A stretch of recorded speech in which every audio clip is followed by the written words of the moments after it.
Morning guys, Jeremy here with Simple Little Life, and today I'm going to show you how to make a knife. This will be the knife we're going to make. Did a quick little sketch, and I've had a couple of requests on maybe doing a how-to video for building a knife, and I thought I might as well. That's how I learned how to build knives, was watching a lot of YouTube videos, and it's a great way to kind of see how people do things. There's a lot of different ways that you can build a knife. And a lot of them kind of you adapt to what you have available, whatever tools. When I first started, I was hand filing the bevels on my blades. Then I made a belt grinder, and even there's other tools that I wish I had right now that I don't, and it would change my process a bit. But I just figured I'd share step by step how I go about building my blades. So we've got the fire going here. I'm gonna get it warmed up a bit, and then we'll get right to work. Okay, so first thing we do is cut out the knife from the piece of paper that we had drew it on. And then I take that and transfer that, just trace it onto a piece of 1/4-inch plywood. Cut out the plywood, and basically this will be our rigid template that we're going to make, and this is how we'll mark our steel. Also, the reason I kind of like doing this is it gives a good feel in the hand. You kind of get a sense of the size and the feel of the blade and the handle before you actually go committing to putting it on a piece of steel. Feels good. I think we're ready there. Kind of like that. And then we're actually just going to shape this a little bit on the belt grinder just to smooth it out and get a finished product. And that way when we transfer it to our steel, it'll be exactly how we want it to be. Profiling the handle, make sure everything's good. And then I'll take a scribe and simply scribe that onto the steel. Be careful with this part, you want to get nice tight lines. And then we take it outside onto the angle grinder and just start hacking at her. This is the way that I cut out my blades just because I've got angle grinders. I like to do as much as I can with angle grinders because those materials, grinding discs, cutting discs, are the most readily available. I like to save my belts off my belt grinder and get most of the profiling done with a grinder that I can. And then we will come and do the final profiling and shaping on the belt grinder.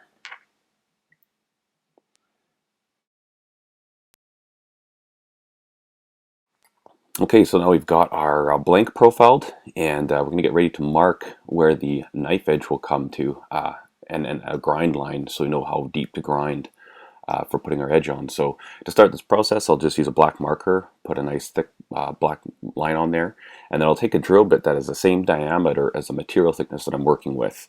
And basically I've got a granite surface plate, any hard flat surface would do. And you just kind of rest the drill bit flat on the surface and scrape the tip of the bit along your knife edge. And I have a very difficult time getting exact center.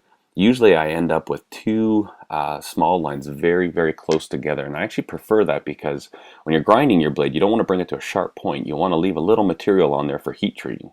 And so basically there you see it. We've got two very close lines together, and that's ready to start grinding. Okay, so now we're ready to put the bevel on our blade, and for that I use a simple jig. All this is a piece of angle iron, and then I drilled and tapped a 3/8 hole, and I just use a 3/8 bolt with a lock nut. And what that basically does is just adjust the tilt of your knife coming into your platen here. Now I keep my table at 90 degrees, so if I were to just have a regular piece of angle iron, it would obviously just grind it flat. Some people actually tilt their whole table, but I prefer to leave my table flat. That way when you're shaping the knife and stuff, you get 90-degree edges everywhere, and then you can just do all your angles with your jig. And it's a bit of just experimentation. Different knives, like I don't want this one to be a very big grind. This could be like a bushcrafting knife, and so I'm probably going to want my grind to come about halfway up the blade. And so I'll have to just kind of experiment with it a bit to see what angle or how deep I need to move my bolt in and out to get that. So we'll get grinding. Well, another thing I should say real quick, you're going to want to keep a bucket of water with you because you want to cool your blade quite often when you're grinding it. And all I do for this is I simply lean it up against my jig and clamp the blade. Important thing, just want to make sure you get your knife flat every time, and make sure this clamp's not going to go anywhere. And if it's set up like this, you should get fairly consistent results. And we grind away. it's you know, as you start going, you'll kind of see how you're going in there with your plunge lines and stuff like that. It's this part is a part I found probably the most difficult to get right. But basically, it's just trial and error. Oh, one thing when you're going to get into making knives, you're going to wreck a lot of blades. I've got a lot of sharp cutting tools that have very different blade grind lengths on either side of the blade, and that's just kind of how it is. There's not much you can do about it. But as you keep going and keep working on it, you eventually do get better to the point where both sides are nice and even, and you know, your lines are straight. But it's just one of these things that, man, when I first started, I pretty much thought it was impossible to do. But you kind of keep going at it and you figure it out. And then the next step that I'll do is before I heat treat, I actually like to get a nicer finish on the blade and remove the grind lines. Now I could go to a smaller, a finer belt on my belt grinder, but I find that often it'll start adding weird things that I don't like. And so what I actually do is just hand polish these quick. And I go to about 400 grit before heat treating, and it just gives a nice finish on the blade. This little jig I made. I'll probably do a video on some of the specific tools, as well as I made this little sanding block. And one thing when you're making knives, you'll be shocked at how much abrasive material you go through. Like I buy these sheets in like 50 packs, cut them up to the size I need to use in the sander that I made, and you know what? You'll find it starting to get dull. You'll actually save yourself a lot of time if you are regularly changing out your sanding sheets. So kind of get it ready like this before heat treat. Get a nice finish on it. And also when you're sanding, you want to be going opposite directions with each new sheet. So you'll go at 45 degrees. And then when you're sanding on the next sheet, you cross cut that 90 degrees to that. And that actually removes the most material. And so now that we're happy with the finish of our blade, obviously we're going to polish it more after heat treat. But the next thing I'll do is just put in the little, shoot, I forget what the technical term is for that little tiny thing that we're filing in right there, but it's not a ricasso, it's just above the ricasso. I forget what they call that thing, but anyways, do the final shaping and profiling of the handle, because once it's heat treated, it's much more difficult to make any changes. So looks pretty good. And then before we heat treat, the last thing that we need to do is drill our holes in our handle for the scales, the pins, and also we're going to drill a bunch of holes in the center of the handle just to remove some weight from the knife.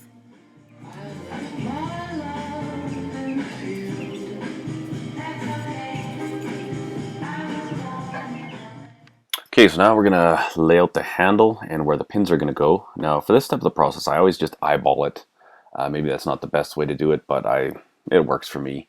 And then we'll mark it with our center punch and get ready to drill the holes. Now one thing when you're drilling or making knives, it's handy to have a lot of different sizes of drill bits and not just your standard drill index. I've got the letter set, I've got a decimal set, the normal fractional set, I've got a full metric set. Pretty much anything under ½ inch, I've got any size of drill bit you could imagine. The reason that I quite like that is because then you can use pretty much anything you want as a pin material, and you're always going to get a really nice tight fitting hole. So after we've got that all drilled out, then we're going to heat it up.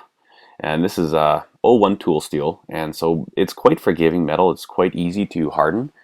Basically, you can just get it to a nice cherry red and then quench it in oil. And we're using canola oil here. And I've worked a lot with O1 in my millwright apprenticeship. We had to make a lot of cutting tools for the metal lathe, and we did them all out of O1 tool steel. And it's amazing how it's a very versatile, very useful steel to use. So basically heat it up and quench it like that, and then cool it down really well, and then we're going to be ready to put it in the oven to temper it. But before I temper it, I will lay out the profile on my scale material so that I can cut those out and get those ready while the blade is tempering.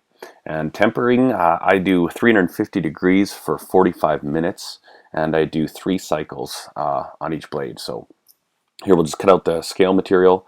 This is 3/8 G10. One thing you'll notice when you're using a lot of these synthetic materials is that they are really hard on your cutting tools, like on saw blades and stuff. I'll probably go through like 4 saw blades cutting these scales out. So it's kind of frustrating, but whatever, it is what it is. And after we've tempered it, we're going to put our satin finish on the blade. Pretty much get it near to perfection where we want it to be at this point. And I hand sand it. I'll go to about, usually I'll probably stay at about 400 still for this, and basically want to get any mill scale or any heat scale that you put on the blade, and get it all cleaned up from all the previous processes.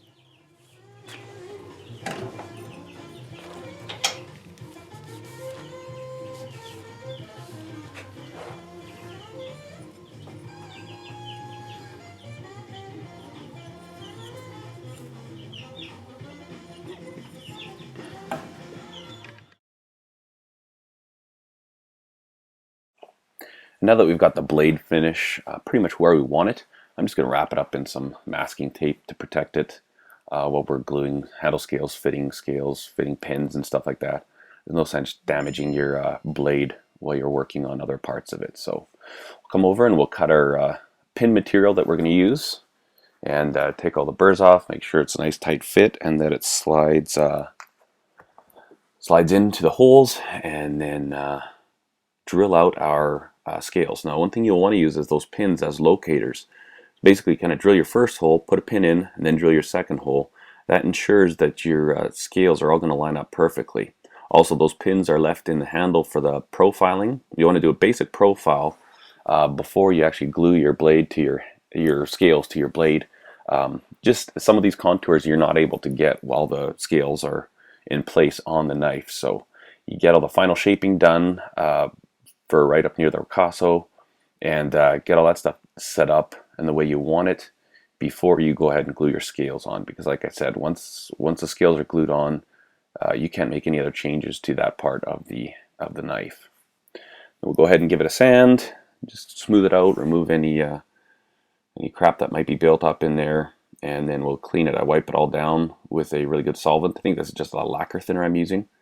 And I wipe all the parts and pieces, all the pins, everything, and let that dry properly. And then I'm using this is a DevCon 2-part epoxy. It's a 5-minute epoxy. I like this stuff. It's really strong, but you do need to work quickly with it.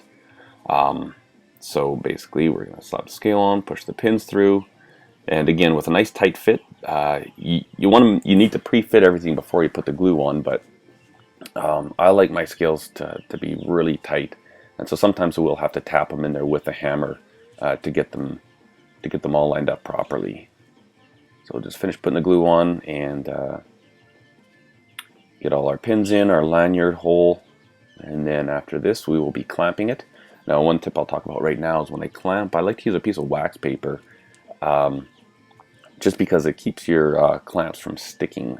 With this epoxy, if you get your clamp stuck to the G10 scales, and it's you got the epoxy under there, those things are tough to get off, and it's just, may as well use a piece of wax paper, because then they're not joined together. So we'll bang this sucker in nice and tight, get everything lined up, and put our lanyard pin in, and then we will get ready to clamp it.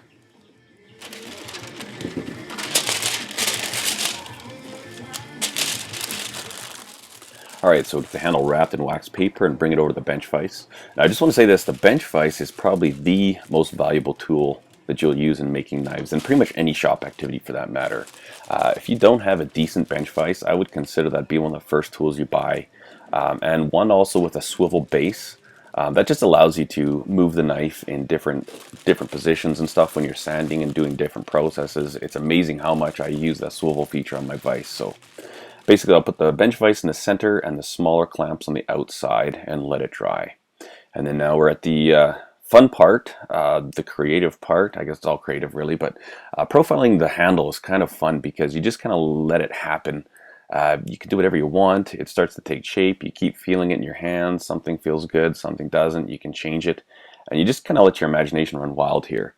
One thing to watch out for is when you're grinding your pins down to length, you don't want to overheat them because you can burn the epoxy, and that looks bad on the finished product.